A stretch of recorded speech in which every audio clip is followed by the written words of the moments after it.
All right. There goes my camera as always when we first start. So we're gonna give it a quick second until camera catches up and we'll go forward. This is the beauty of doing it live. Sometimes it takes time to warm up. All right. Ladies and gentlemen, welcome back to Modeling Success Successfully podcast. I'm your host, Gorma Guitar. If you're new to the channel, consider subscribing and the commenting down below that you've subscribed. This will automatically enter you our monthly shout out giveaway. For today's podcast, we have Zoe Starmer-Hudson, who's a 43-year-old mother living in Manchester, United Kingdom. For Zoe worked as an advanced nurse practitioner in a GP practice. Furthermore, she used to be in the British Army. Actually, she still is in the British Army Reserves because she used to serve as a nursing officer in Afghanistan in 2007. Yes, you heard that right, in Afghanistan. Furthermore, Zoe enjoys getting out into nature, reading mainly personal development, business, and biography type subjects. She enjoys crafts, live music, and theater. She's also an animal lover, which I am also. If you're following me, you know I'm an animal lover myself.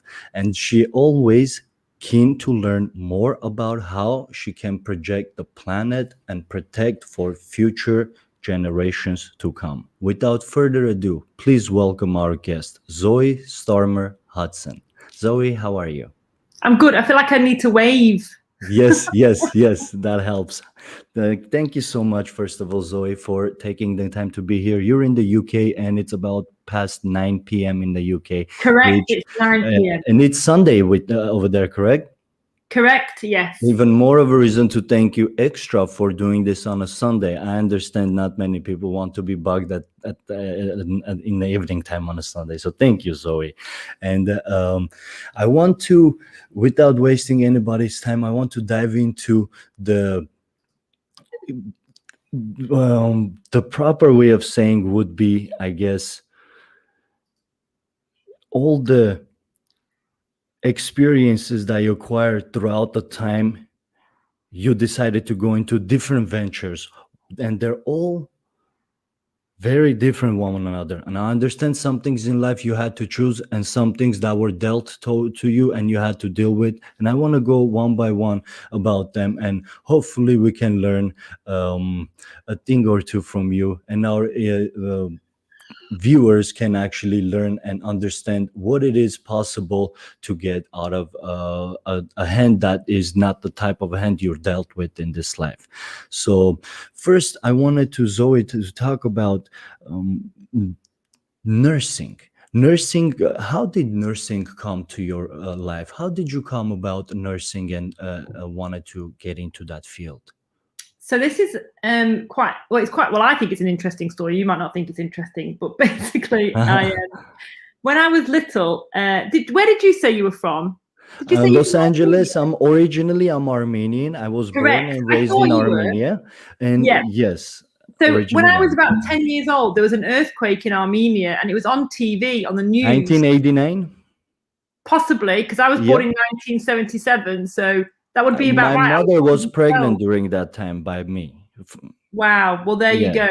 So doesn't the world just come around that goes around? So I remember watching the rescue operation on TV with the Armenian earthquake. And I said to my dad, oh, I'd like to go and help those people.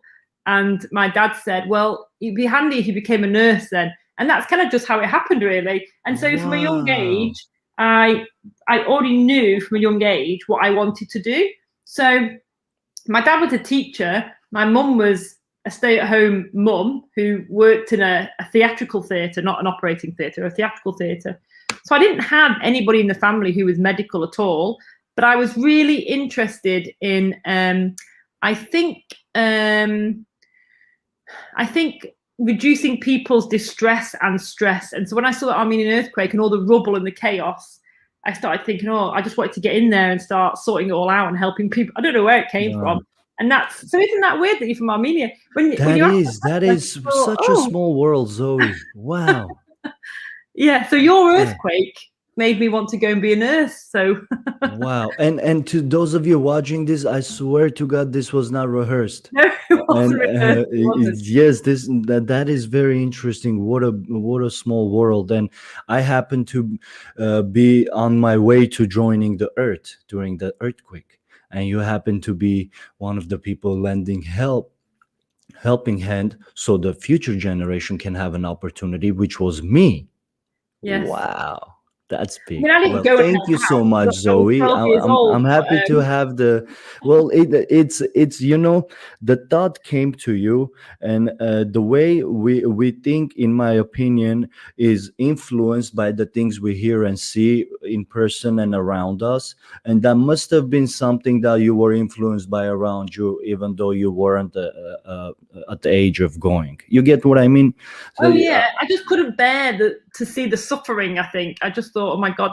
And also, it is quite exciting if you speak to like emergency workers and rescue workers. There is a kind of buzz that you get from that level of work, and so, and then moving on from that, when I did do my nurse training, I was always very interested in humanitarian relief work, which I think is where the kind of army thing started to come about, because I wanted to go and sort of do humanitarian aid work. But I mean, I've never actually physically gone and done humanitarian aid work. But that's what I always sort of. I mean, maybe in the future, I might end up doing it when I'm a bit older. But I haven't done it in the minute. But I've always had a keen interest in, humanitarian aid, sort of refugee and displaced populations and things like that. That's very kind of you, and it takes a big heart to actually do that type of deeds. And first of all, claim it and go after it. Physically make that happen. Part of reality. Talking is just part of the job, and it's the easiest part. And you've actually gone and moved forward. And would you please tell us about more in nursing field, and how did you end up going to Afghanistan? Okay, so when I was at university, so in the UK, I don't know what it's like in America, there's different pathways you can take to become a nurse. You can do like a diploma, or you can go to university and do a degree. So in 1997, when I went to university, so I went to school, did all my exams, and then I got a place. In fact, I didn't actually get the grades I needed the first time. I had to go repeat a year, but I was determined to get where I wanted to go. So I went back and repeated a year, and then I went and so then I went to university and did my nursing degree at university. Now, it was quite controversial at the time, because a lot of people in the UK felt that you didn't need to have an academic degree to be a nurse. It was very much a vocational qualification. You just learnt on the job. You can't learn the profession sitting in a classroom. You've got to be doing it hands-on. But I was already a nursing assistant, so when I was at home in my holiday time, and before I went at weekends, I would go and do healthcare assistant, which is a non-qualified job that you can have in the UK. I don't know what you'd call them in America, but so I did that when I was doing my senior schooling. I did that at weekends, and then I continued to do it when I was on holiday from university. So I think I did get sort of hands-on experience. It definitely stands you in good stead. You definitely need that hands-on stuff. So I went to the University of Liverpool, which is where the Beatles are from. So you've obviously heard of the Beatles. So I went to Liverpool, which is about 35 miles from where I live at home. So I moved over to Liverpool. Again, I don't know what it's like in America, but in the UK, it's very fashionable and trendy to move to a city and go to university there and escape the parent household, because no one wants to live with the parents. So I can say it's similar over here in the ages yeah. from, let's say, 18 to 25, let's say. Yeah, no one wants to be at home, the parents. So I went to Liverpool and I lived in Liverpool University. And whilst I was there, I think, again, I must have hunted them out. There was, and I don't even know how I found out about it, but every university in the UK, well, not everyone, but most universities in the UK have a thing called the Officer Training Corps. And it's like army cadets, but for university students. And so I joined that, but it tends to be more infantry based. So there's lots of like running around and being fit.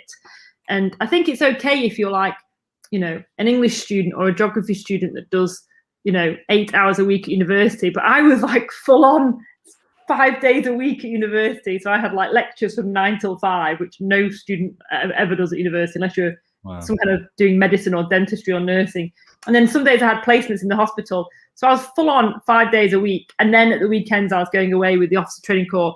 But through that, I became aware of a field army hospital, also based in Liverpool. And so I joined there as a student nurse. And then when I qualified, I moved back to my hometown, but I stayed at the field hospital in Liverpool. And because I'd made all my friends there. So, and I just stayed.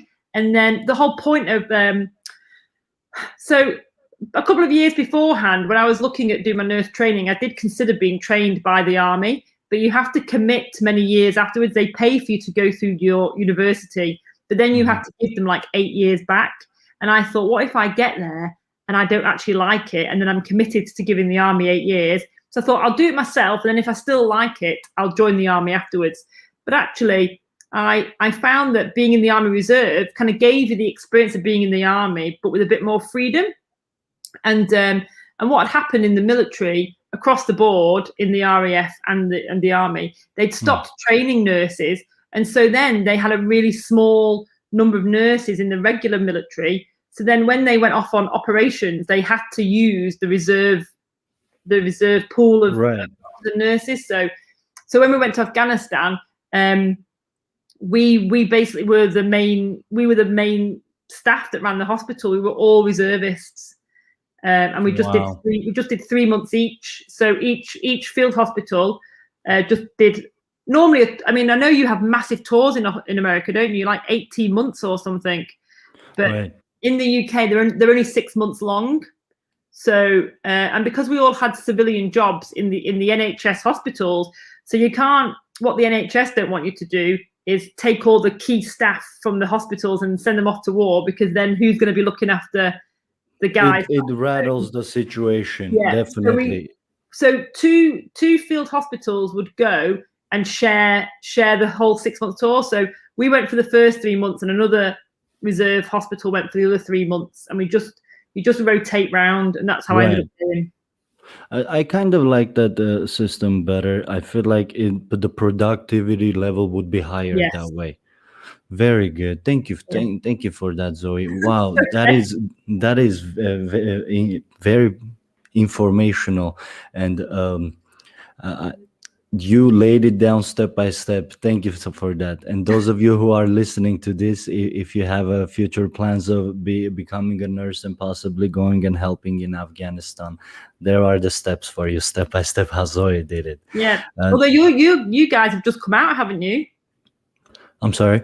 Yeah. I think your guys have just come out of Afghanistan, haven't they? Yeah. Our new president. President Biden brought them back, and there are many things are coming back in our country now. Yeah, that's not but all complicated politics. I don't really exactly, and politics is one subject I don't want to be around, to be honest with you. Complicated.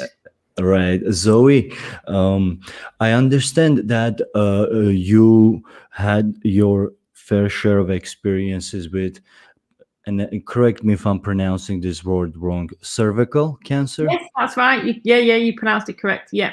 And that you were diagnosed in January of 2013, which I'm very sorry to hear about. Would you please let me know, because I'm not really familiar with this specific cervical type of cancer. Would you please let us know what it is, and then I want to know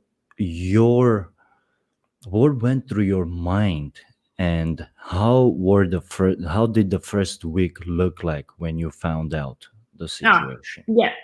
So so in America you will probably have I think you might call them pap smears. Are they called pap smears?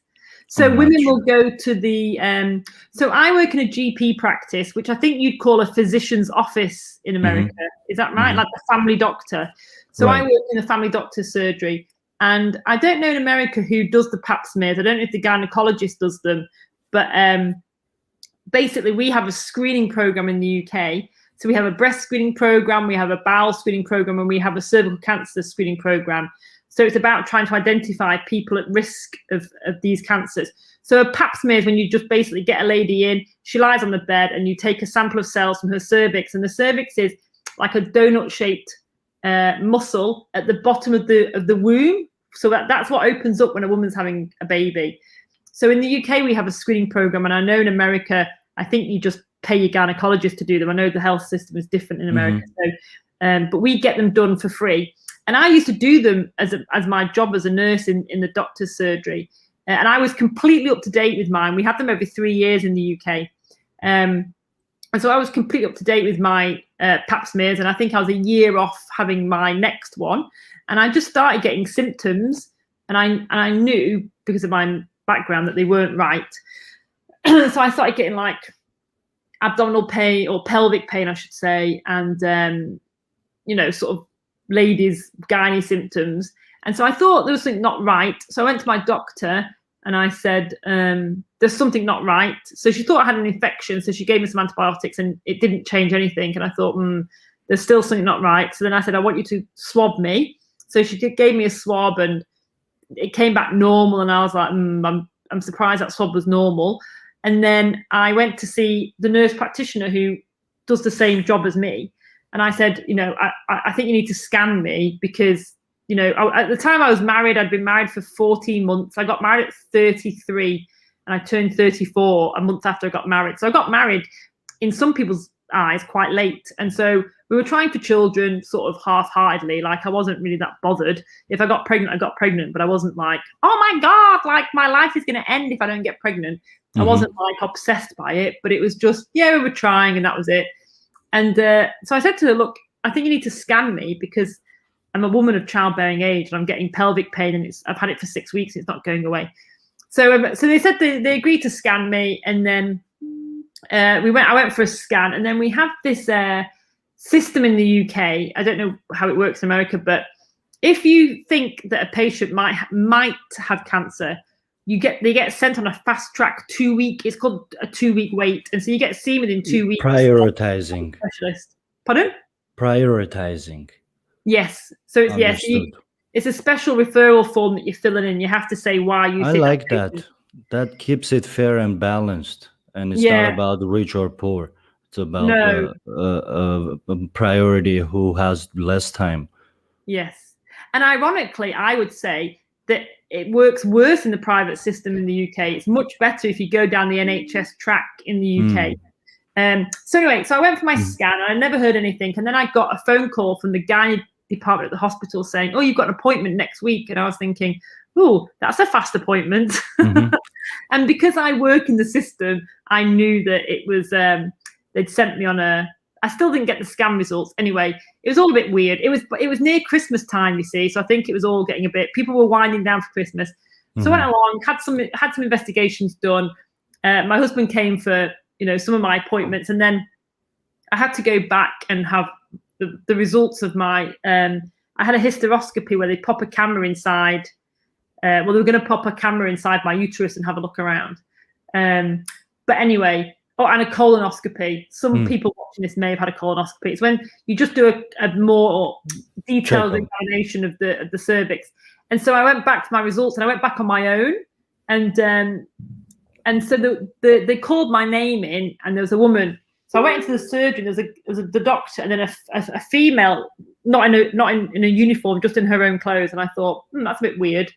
And of course, because I've worked in that environment, I was kind of spotting things that kind of weren't looking very good. and then they basically told me that I had cervical cancer. And so I think maybe, I knew there was something not quite right because of the symptoms I was having. So I think I was prepared for something slightly crazy. My mum's mum had died of cervical cancer. I never met her. So my mum's sorry to hear that. Died of it. Oh, it's fine. I never knew who she was.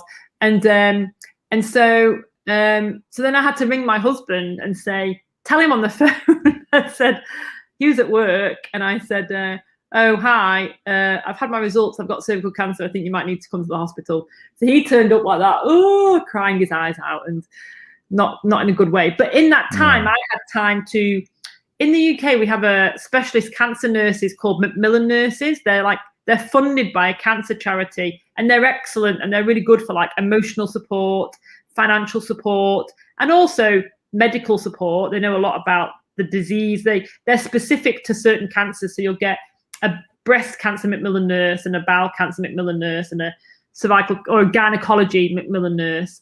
And so she'd sat with me for a while whilst we chatted, whilst my husband turned up. And then they wanted to scan me because they wanted to see how advanced it was. And so they fitted me in for a scan within a week, which in the NHS is quite fast. So they fitted me in the next day for a scan, but it was going to take a week for the results to come back. So in that week, we just went home and we didn't speak to anybody for a week.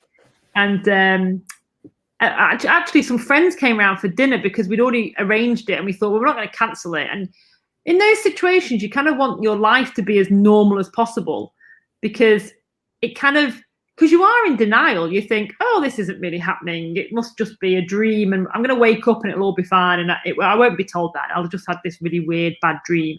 So you kind of just continue with normal life. So our friends came round and we didn't say anything to them. But I didn't speak to my mum and dad for a week. And I'm very close to my mum and dad. Mm-hmm. And I didn't want to speak to them because I knew I couldn't lie to them. Like I couldn't not tell them, and I couldn't keep it from them. But I didn't want to worry them until I knew more about what the situation was we were facing. So I wanted to wait for the scan results to come back. I'm listening, yes. And for us to have a plan about what we were going to do. So actually, then we had to go around and tell my mum and dad, which was not the best thing you ever have to do. And so, and my mum said to me, like, she said, I knew there was a problem because she was texting me as well. I didn't even return her text messages because, like, how do you return a text message? Like, I'm so authentic. Like, I just couldn't reply to on a text message and not, and just pretend that everything was okay. So I just blanked her for a week. And she said I knew there was something wrong because I didn't hear from you for a week, and that's not like you. So, right. Yeah. That was the worst bit. That me being told was not the problem. Having to tell my family was the biggest problem, because when it's happening to you, you're able to process it, I think, but it's hurting and worrying family members that's the difficult bit. Absolutely. I found, yeah. I agree with that. And Zoe, from your experience, what would you say to the family members who are directly affected with the person who happens to discover some type of cancer? It's a tough situation for everybody, obviously, and family members. A lot of times, parents get hurt more than the kid when something happens to the kid, and I keep hearing that over and over from my own parents and other parents. I God willing, hopefully will be a parent soon. And as a matter of fact, Zoe, on the 30th of this month, I'm getting married. Oh, and yes. And I'm almost 33 myself, and in my culture, it's kind of considered I'm kind of late too. But if you ask me, I feel this is the most comfortable age to take this step, in my personal opinion. Yes, so I that agree. was just going back to the point you made previously. But coming back to the point of family members, you being the patient, being the cancer survivor, what kind of help would you say would be the most useful for close family members when they're going through a difficult time? So, I mean, everyone's different and everyone manages things very differently. So, so for me, what I found is family members want to just make you better and take it away from you. But what I found is that and I meet a lot of people say, oh, it's all right, well, we talk and stuff. But actually what I found was, is I only told them what I think they needed to know. Like some things I might have kept from them because I didn't want to worry them or make them feel sad or whatever. And, things did sort of pass in my mind sometimes. I used to think, if I get told that I'm terminal or something, then I might just go away and just like go traveling somewhere and just so they can't see the whole horror, the whole sort of tragedy of the whole thing, and just let them just be by themselves. But that wasn't going to be a very good idea.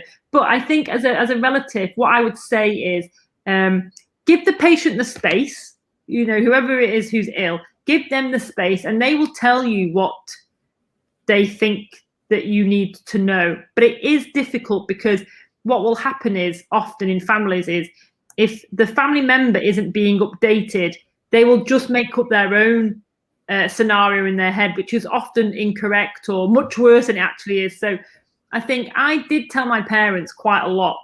And if there was good news, I would always, reassure them that there was good news. But I think it's difficult. I think it's a balancing act between telling them stuff so they're not making up their own negative scenarios, but only giving them stuff that they really need to know so they're not worrying unnecessarily. I think it depends what kind of relationship you have with your family, really. We're really close, and we used to tell each other lots of, pretty much everything. So, but there were little bits that, I would keep, because it really wasn't of no benefit to tell people. If that makes sense. It makes total sense, and thank you so much for that answer, Zoe. It makes total sense.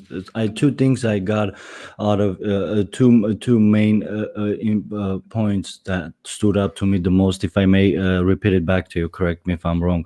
First one was give space to the person who is going through something.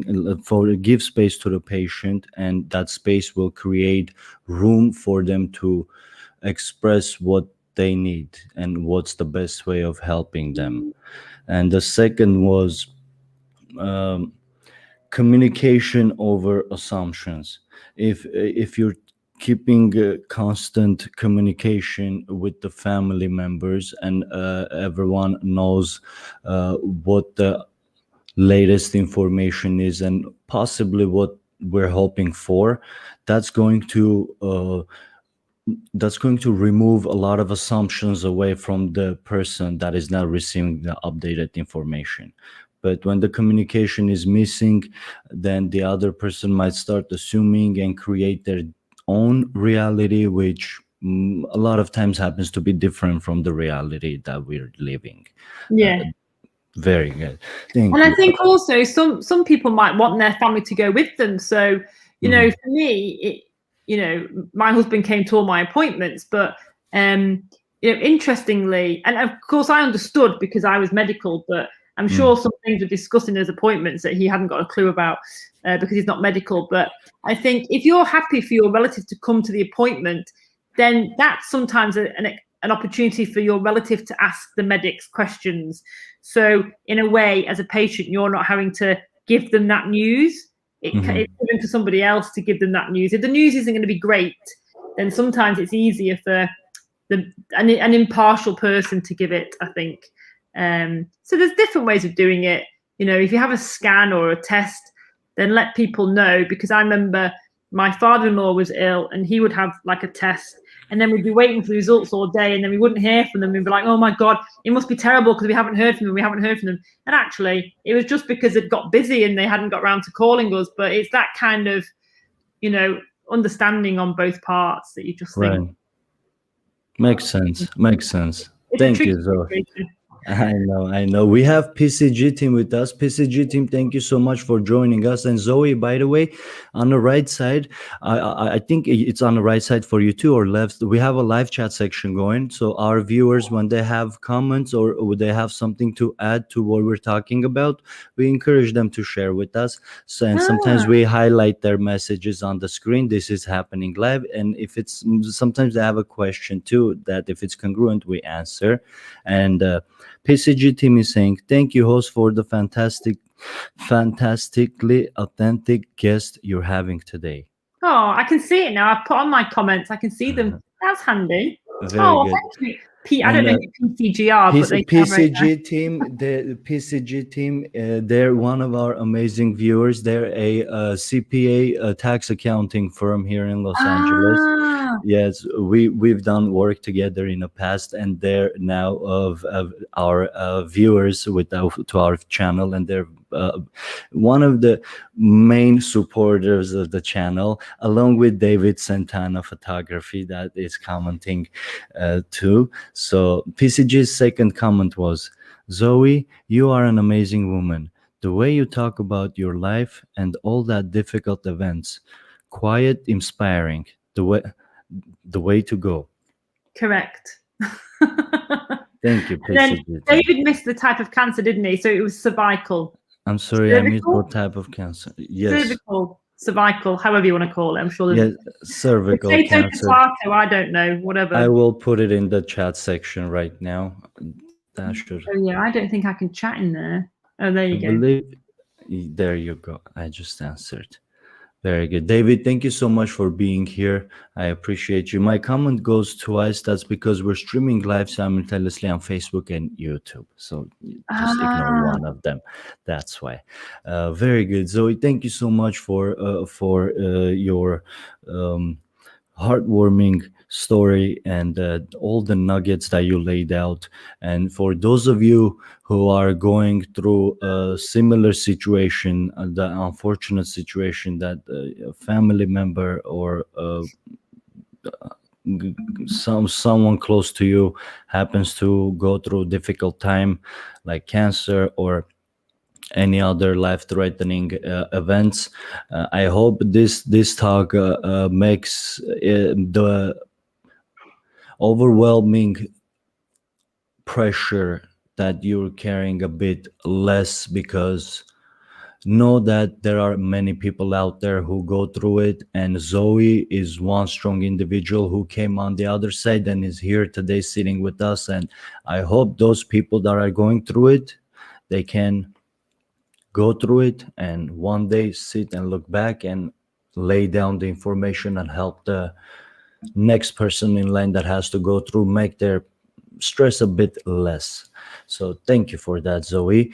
I wanted to ask you a question in regards to infirmity that was caused by the cancer treatment.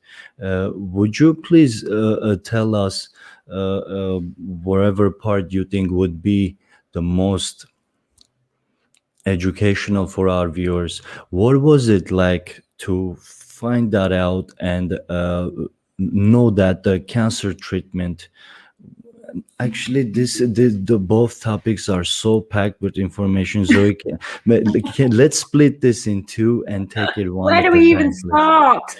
Exactly. I want to start with the cancer treatment that you had to go through, and what was is there any part of that you would do it differently, or you would recommend someone who's about to go through a cancer treatment? Any mental or tips, or any helpful tips that you personally experienced you can pass on to the next person when you were going through the treatment? Yeah, so I think because I mentioned before, we'd got married and we were kind of half-heartedly trying for children. We weren't really that bothered, but we were kind of half-heartedly doing it. And then when I got diagnosed, in that time for me being diagnosed and my husband arriving from work, do you remember I told you I was sat with the cancer specialist nurse? Yeah. We had a little chat. And because at the time we didn't know how advanced my cancer was, we kind of discussed the fertility issue, because she was telling me about various treatment options that might be given to me. And it kind of came up in conversation that I might have to have treatment that might potentially make me infertile. And I was like, oh, but we're trying for children. And of course, suddenly then it becomes my problem, because I'm the one that's caused all this issue. And, Matthew can still happily have children, but I now potentially can't give him any.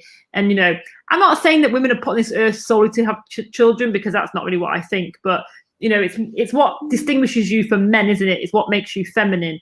And suddenly that thing that gives you your gender, if you want to go down that route, was suddenly going to be potentially taken away from me without any choice.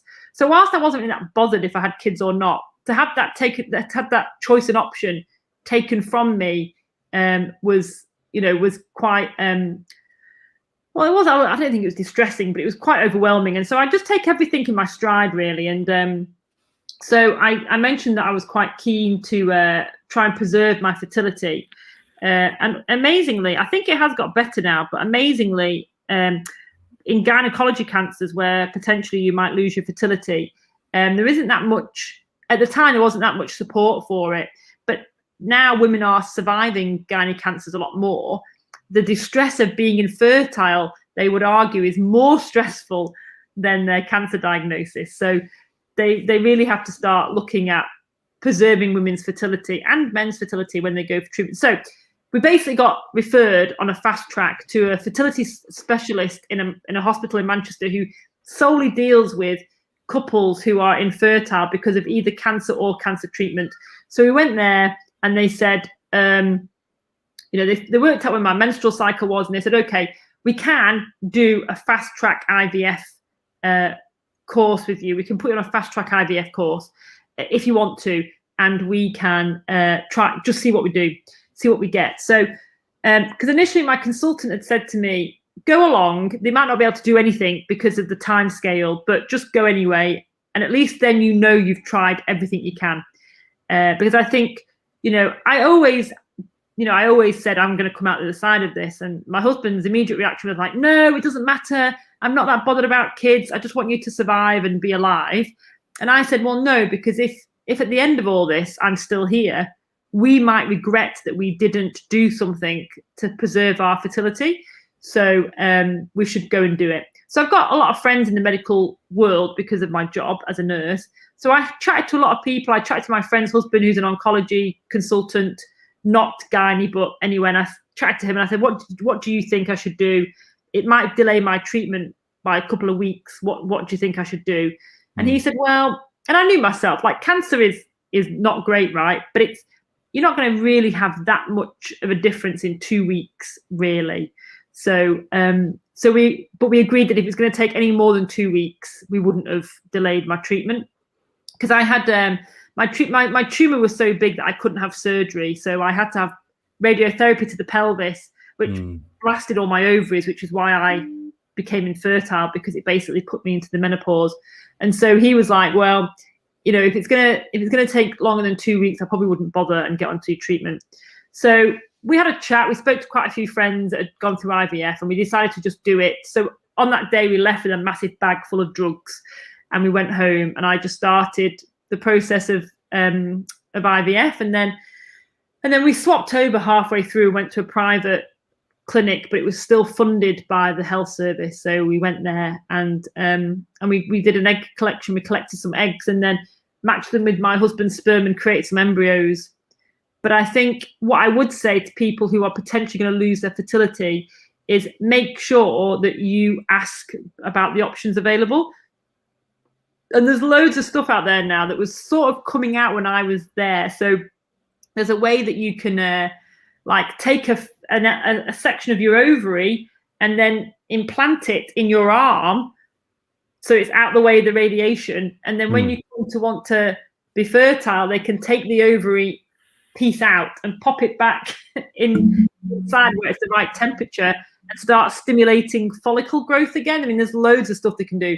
But that was really new when I was going through that. And so I thought, and also I had, time was not on my side. So I had to just do something that had been tried and tested, and we knew that it worked. And so we got 4 embryos from it. But I think a lot of it was about closure. A lot of it was about knowing that we'd done everything we possibly could with the time scale and the options that we had, so that, if I did survive it, then we had choices at the end of it.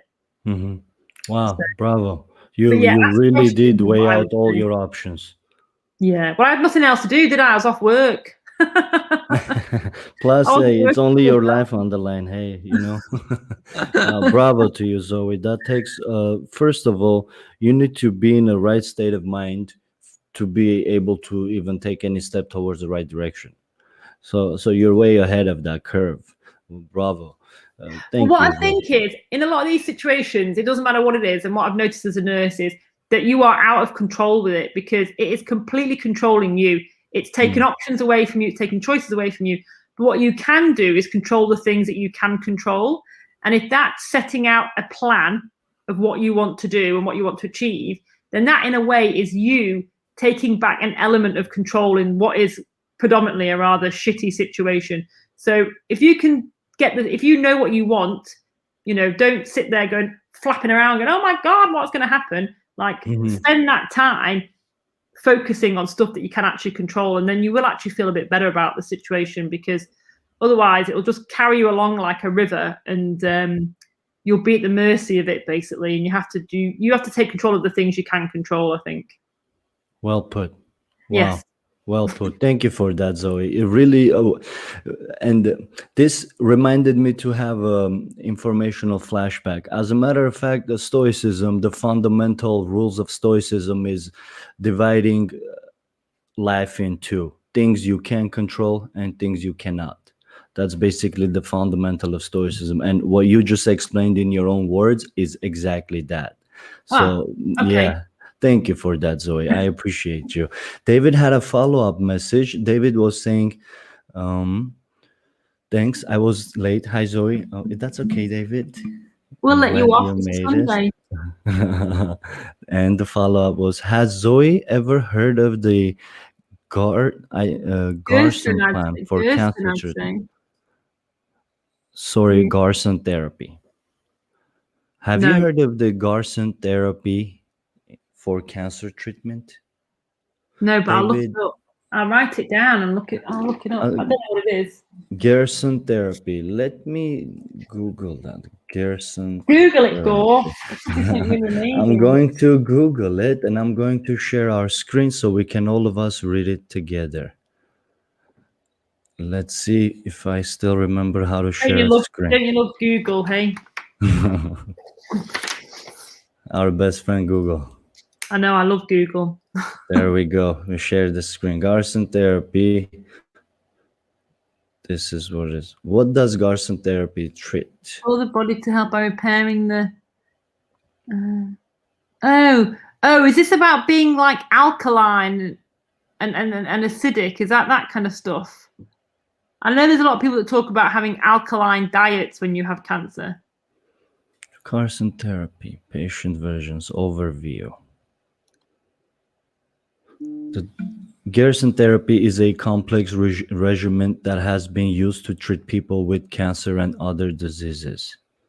The key parts of the Garson therapy are strict diet, dietary supplements, and enemas. The theory is that diseases can be cured by removing toxins from the body, boosting the immune system, and replacing excess salt in the body's cells with potassium. Sorry, yeah. I butchered that word. English is my third language, by the way. I keep saying I'll let you off. What's your second language? Well, in Armenia, we grew up under Soviet Union, and the Russian was forced. So we had to read, write, and speak in Russian also. Oh, wow. Almost all the Armenians that were born and raised in Armenia, they speak 2 languages minimum. It's about bringing the body to optimal health instead of... Yeah, so it's interesting actually, David, because I am, as a medic, I'm obviously very much into clinical, conventional medicine. And but I definitely think there's a room to have both conventional medicine and sort of more holistic approaches. And interestingly, I now partner with a health and wellness company that's all about this. It's all about maximizing your gut health and making sure that your gut is balanced. And because there is a lot, it's becoming more popular. There's lots and lots of research out there about gut health, and we're not going to go down gut health because that's a whole podcast in itself, Gore. But interestingly, would love to do that sometimes in the future. when I was reading on this treatment has brought me to using flax seeds. Flax seeds are good. So I think, it's interesting, isn't it? So when I did my cancer, I specialized in cancer nursing at the end of my degree, and I looked into epidemiology. And if you want to start looking at, the demographics of disease, for example, women in Japan don't really get breast cancer, but the second a Japanese woman moves to America and starts eating an Americanized diet, her risk of breast cancer will increase because it's all about... Why is that? Because of the diet, the diet that they eat. So in Japanese culture... Do you know what happened to me, Zoe? I'm sorry to interrupt. No, I had thick hair over my head. When I came to America, I feel like the water made my hair thin, and I started losing it. Yeah. Me and my grandpa, he just turned 80 yesterday. We have the same head of hair. How is that possible? But it's I don't think we look at nutrition enough. And when I was off sick, actually, the things I watched on, well, apart from apart from Googling and researching infertility, because I had nothing else to do, I'd got from working full time, and I was fit and healthy when I got diagnosed. I ran a 10K in November. I wasn't unfit, but I was just off work, and I was a bit of a workaholic. So to have all this time off work when I was actually feeling quite okay, so I had just spent my time, positively and by doing stuff.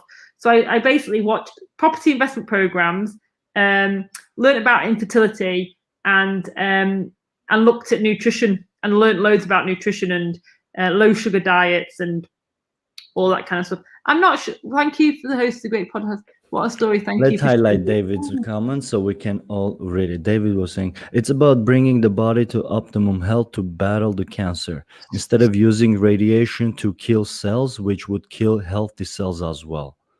And the follow-up is, reading on this treatment has brought me to using flax seed daily.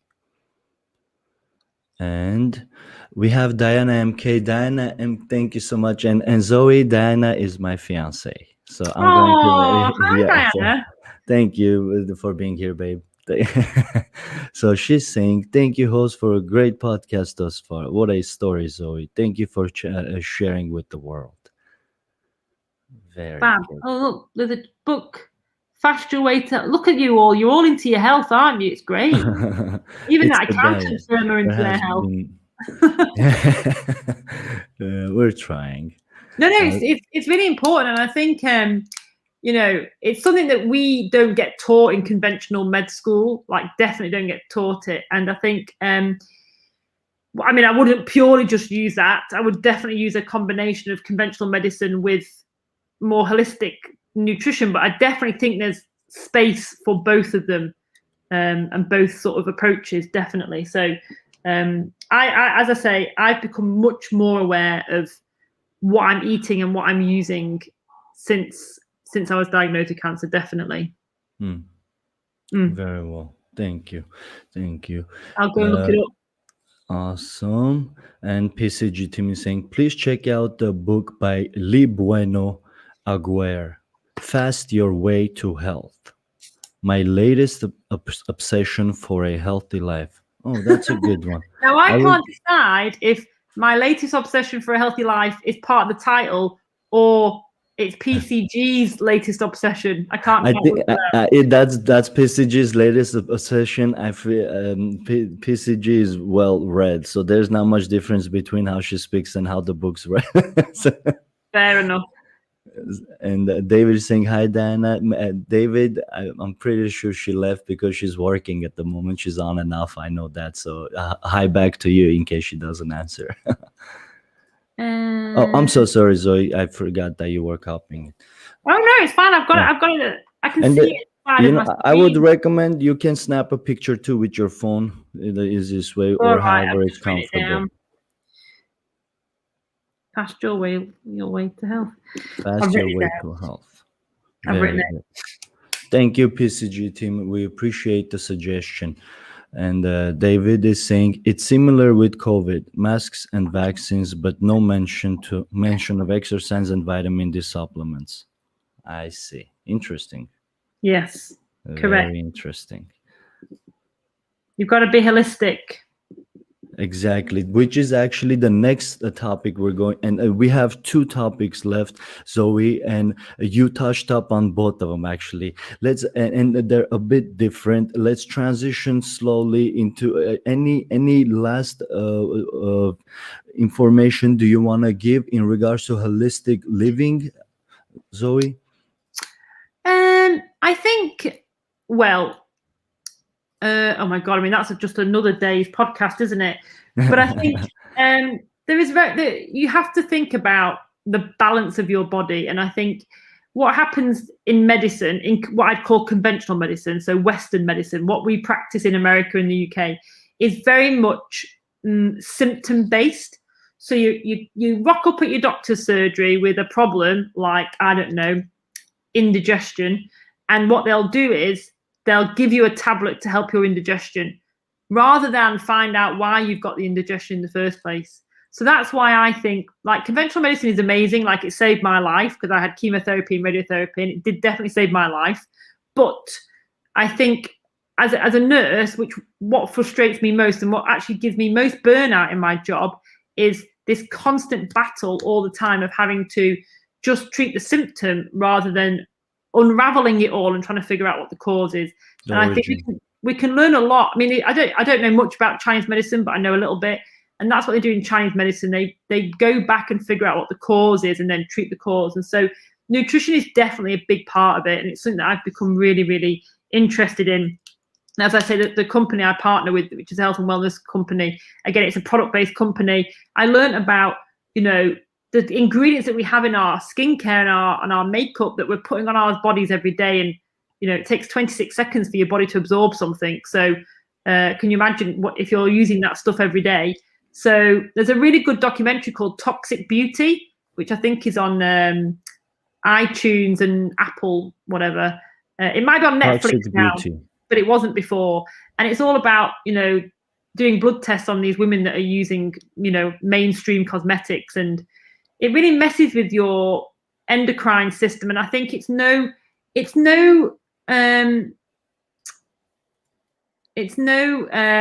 what I'm looking for?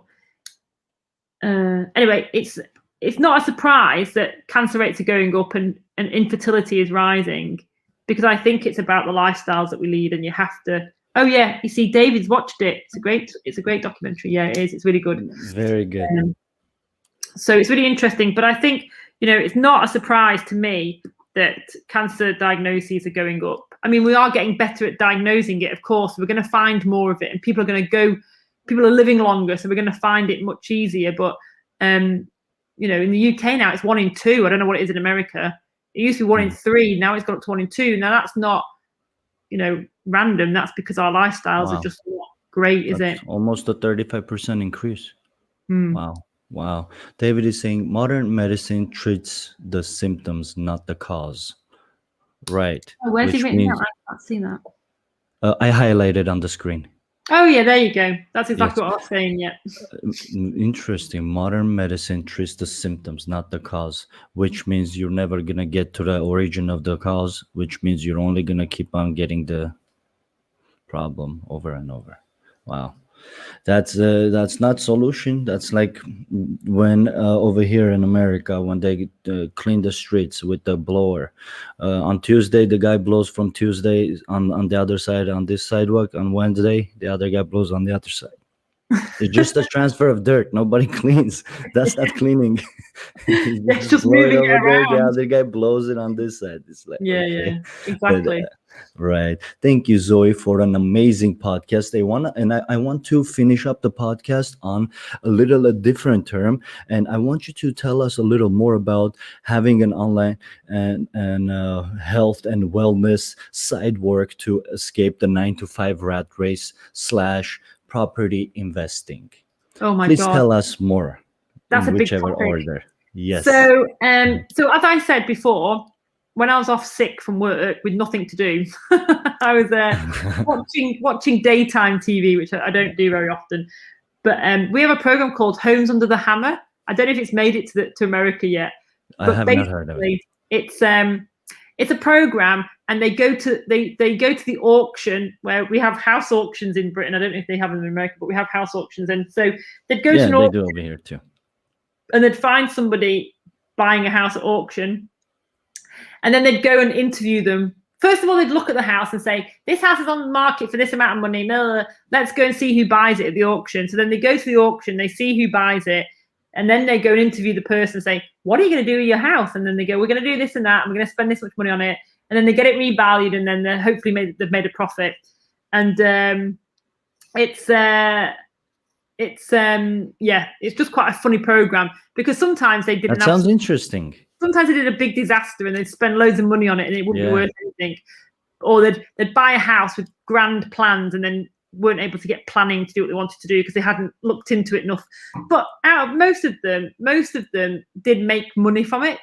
So I was thinking, well, if these guys can do it, I can definitely do it. So, and I wanted a way of making money where I didn't have to go to work every day. Because we were talking about business, weren't we, before we went on air? Right, and offline, I think if you can raise money without having to stand in front of somebody in order for you to get your hourly rate, then that's the definition golden of success. That's the golden ticket. And I think, I'm really interested. I mean, I never was before when I was working as a nurse. But now I'm really interested in people like Warren Buffett and Robert Kiyosaki and all these people that are really interesting business people. Richard Branson, hate him or love him, he's a bit like Marmite, but I think Robert Kiyosaki, my mom, when I first came to America, that was the first book she gave it to me to read, Rich Dad Poor Dad by Robert Kiyosaki. So. I know, and it's a great book. I mean, my only one criticism is he probably could have written it in 10 pages, but I get That's how he speaks too, though. The 13-minute video is like a 1-minute info. Yeah, that's just how he is. Yeah, so I reckon he probably could have got down to 10 pages, but I think so I find people like that really interesting, and so it got me sort of thinking about how I approached my income differently. And I don't know about you, but in the UK, even before COVID, we were all like burnt out and exhausted and understaffed and overworked. And I just thought, I've worked 25 years as a nurse. I'm 43. I've got another 25 years left. There's no way I've got 25 years left of my life to do that job. I'm exhausted already. So there's just no way I've got another 25 years. So I had to find another way of getting money in, because I like living a nice lifestyle, and I think there's nothing wrong with that. So I did that. And whilst I was out networking for my property business, I met a lady who introduced me to the health and wellness company that I partner with. And she was the one that educated me about the products, because actually I'd already become aware of the nutrition stuff, but I had never thought about what I was putting on my skin. I just went down to the local supermarket and bought, 99p face wash. I mean, God only knows what's in that. So, because if you're selling it for 99p, how much does it cost for you to make it? So, and also because I mentioned in my bio, I'm really interested in the planet, and I'm really interested in animal welfare. Again, I think it's important that I use products that I know are in no way harming the planet or animals. So not everyone cares about that stuff, but it's important to me. It matches my values. So I found a company. We have products, as I say, skincare, nutrition, cosmetics, and so I have my own online store. You guys make those?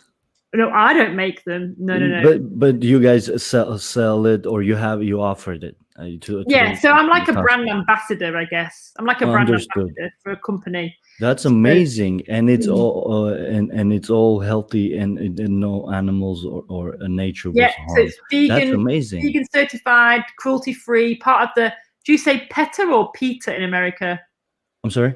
Do you say PETA or PETA? PETA, the animal. PETA. Yeah, PETA. PETA, yeah. So it's all certified. So it depends. I won't be the perfect person to ask that to. Yeah, I'm an immigrant PETA. At the end of the day. I'd say PETA myself, but yeah. There you go. And PCG is saying, Zoe, please take good care of yourself and family. The world needs you, and you too, host. Oh, that's very nice. Thank you very much. Thank you, PCG team. Yeah. And David is saying 1 in 4 in the USA. This was your previous question. It was 1 out of 3. And David is actually recommending, which I agree with him. If have you heard of Gary Vaynerchuk, Zoe? Well, no. This gentleman is he's an immigrant also. His parents came from Russia back in the days, and he helped to scale his father's wine business in the late 90s. To big company. He's a very, very well versed, educated, and experienced and young individual who loves to help people. So that Gary Vaynerchuk, Gary V, easiest way to spell it, Gary VEE. If you have time, put him on, and if you don't have kids around, that's even better, because he doesn't have a filter. So he's real, he's raw, real. He shoots it how it is. He doesn't sugarcoat.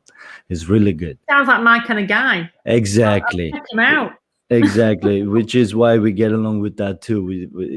There's no time to waste, And David's message is, it's such a rabbit hole when you start looking into what you buy and how it affects the planet. Absolutely.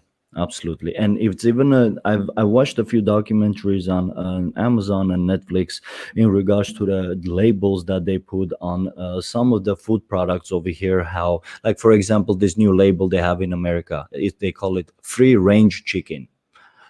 And that means there's about 1.5 foot wide and 1.5 foot long space that's not covered.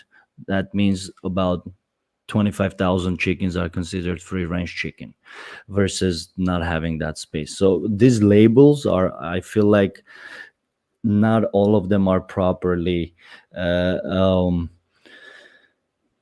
whoever is controlling them, they're not properly controlled, basically. And that creates this uncertainty for people like me who want to support the companies who are all about it and companies who pretend to be all about it. I feel like that needs a lot of big flashlight needs to be shined on the fake labels that we have over here in America. After watching that a few documentaries, I'm just speechless on how they can manipulate the public like that. Um, there you go. David is saying free range is a joke. Absolutely, I agree. I agree, but It's that's that. difficult, isn't it? Because you know, where do you even start? And David's right. It's a rabbit hole, and a lot of manufacturers aren't overly transparent, and where their supply chains come from or anything. And I think with a lot of people, myself included, I'm guilty of it. It suits you to not know. Right? Because if you suddenly start knowing this stuff, suddenly your shopping trip gets a lot harder. Sometimes ignorance is a bliss. So sometimes it suits you to turn a blind eye to it and just get on with it, because otherwise you'd spend your whole life going, oh my God, I can't buy that. I take that out of my trolley. I can't have this either. It's like, God, I just came to get some shopping and it's just turned into a big nightmare. So I think, sometimes it suits us as consumers to just not know. Because, right. Yeah. Right. Zoe, I would like to ask you where our viewers can possibly acquire the products that you're ambassador of. What is the website called? And if you could possibly type it in the chat section, or you can just say it out loud or spell it, however is easy. I don't think I can write in your chat section. That's okay.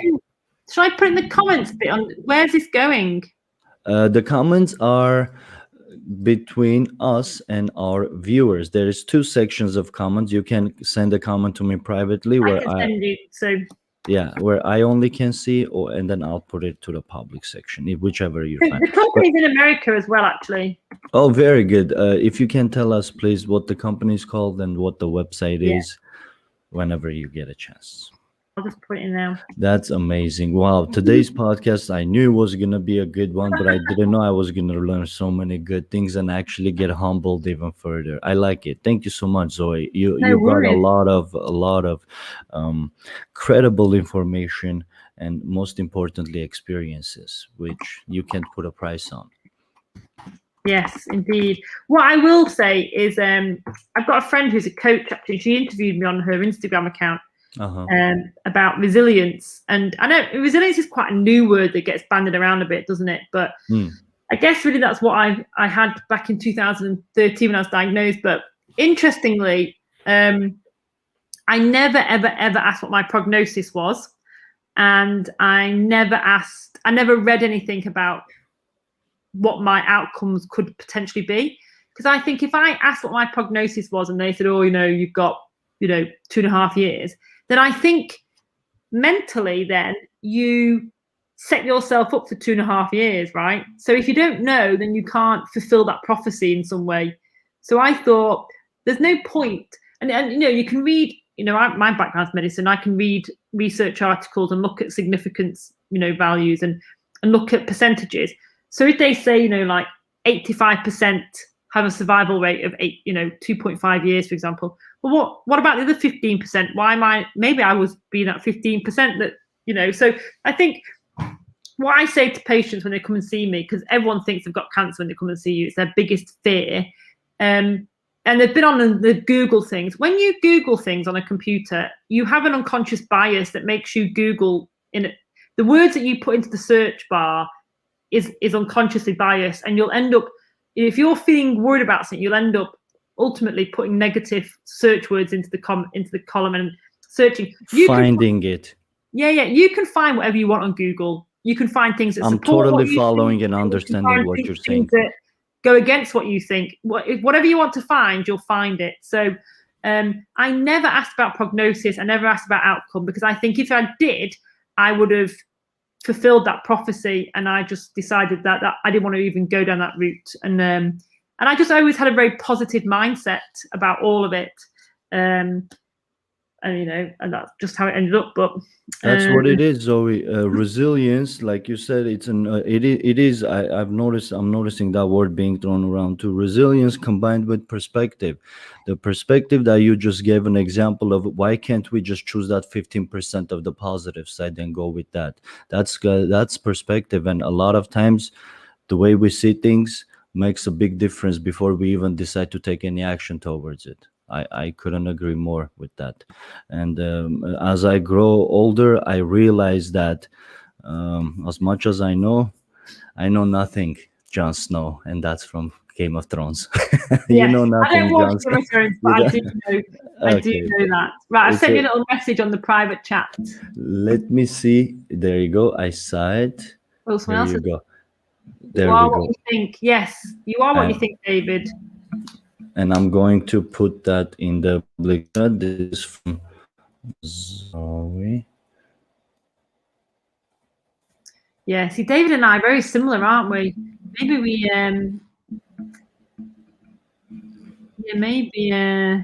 oh yeah, I don't know what my my Instagram account is. I think it's just Zoe Starmer-Hudson, isn't it? David, her Instagram, she's tagged. I just made a post before going live. She's tagged in the post too. So if you open the description section on IG, you'll see it's her full name, Zoe, and her last name. David is saying it's the cognitive bias. Look for positive outcomes and you will find them. Look for negative and you will find those two. So true. I forgot who said this, but it went like this. If you think you can, you're right. If you think you can't, you're right. Correct. Henry Ford. There you go. Henry Ford. Oh, his wife supports Marbon products. You see? David and I were just on the same wavelength. Who is there this? You go. David and his wife were actually our podcast guests. Do you know how you were feeling a little? You're like, how am I going to meet the requirements of this podcast when you were checking out? Well, those are the people you were referring to. Okay. I didn't feel like I was qualified. I see you, Zoe. So David, offline we were talking, and Zoe was a bit not sure if she has enough information to offer to us, and I told her that she's overqualified for the podcast. And what does that say about your previous guest score? They don't ask that, so I don't say that. Okay, fair enough.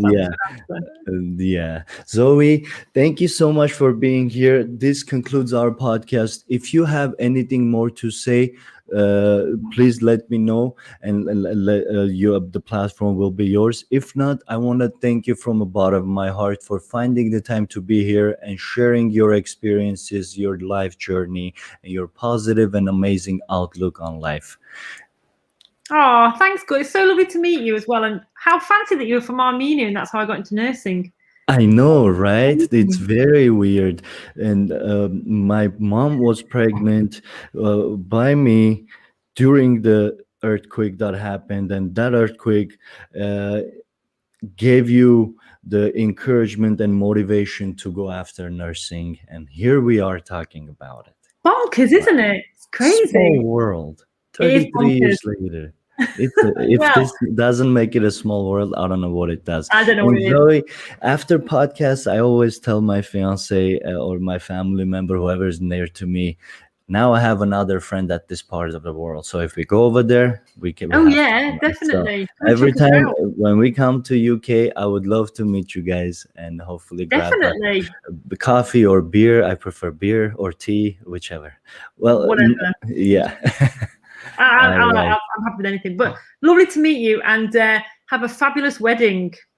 Thank you, Zoe. I I'll look appreciate out you. the photographs. 30th, you said, didn't you? Yes, it's a Friday. I'll do a few posts. I'll do a Yeah. few posts definitely, and I want to wish you a great rest of the year for to you, to your family, to your baby, and the future babies. If you guys are planning, may God bless you, your family, and wish you tons of health, wealth, and happiness in that order.